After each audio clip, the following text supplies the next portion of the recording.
Hi friend, this is Gaurav and back with another video on another topic कि छोटे व्यापारी क्या क्या गलती करते हैं जिनकी वजह से उनकी पेमेंट नहीं मिल पाती है। सबसे पहले अगर आप कोई भी इनवॉइस रेज कर रहे हैं तो उस पर साइन करवाना दूसरी पार्टी का बहुत ही जरूरी है, जिससे ये प्रूफ होता है कि वो जो भी सामान है वो आपने उस पार्टी को दे दिया है।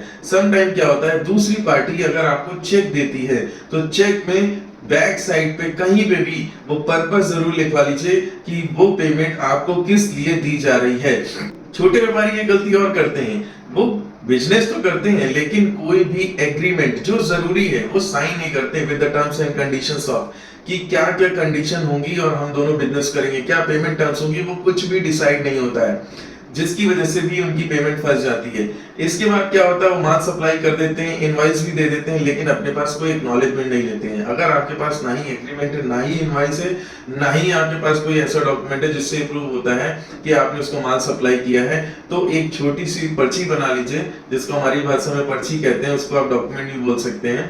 उसमें जाके सिंपल ये लिखवा लीजिए कि मैंने आपको माल सप्लाई कर दिया और आप इतनी पेमेंट देने के लिए लायबल हैं। उसका मोबाइल नंबर लिखवा लीजिए, डेट लिखवा लीजिए, प्लेस लिखवा लीजिए, बस आपका काम हो जाएगा।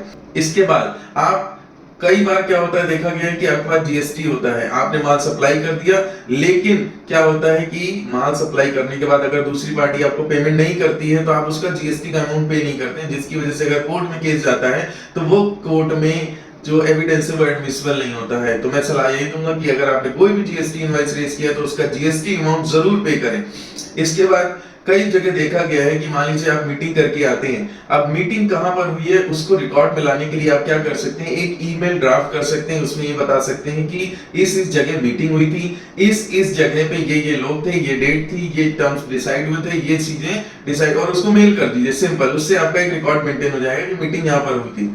दूसरी चीज, आप अगर पेमेंट भी कर रहे हैं या पेमेंट रिसीव कर रहे हैं तो उसकी भी एक मेल बनाइए और मेल बनाकर उसको भी मेल करिए, सो दैट ये क्लैरिटी रहे। एक बैंक स्टेटमेंट के तो अलग ही चीज होती है कि उसमें आपका रिकॉर्ड में आ रहा है, लेकिन अगर आपने कैश में पेमेंट करी है या कैश में पेमेंट रिसीव करी है तो उसको रिकॉर्ड में जरूर लाइए। इससे क्या होगा कि आपको लेजर बनाते समय क्लैरिटी मिलेगी। थैंक यू सो मच, मिलते हैं नेक्स्ट वीडियो में। Thank you.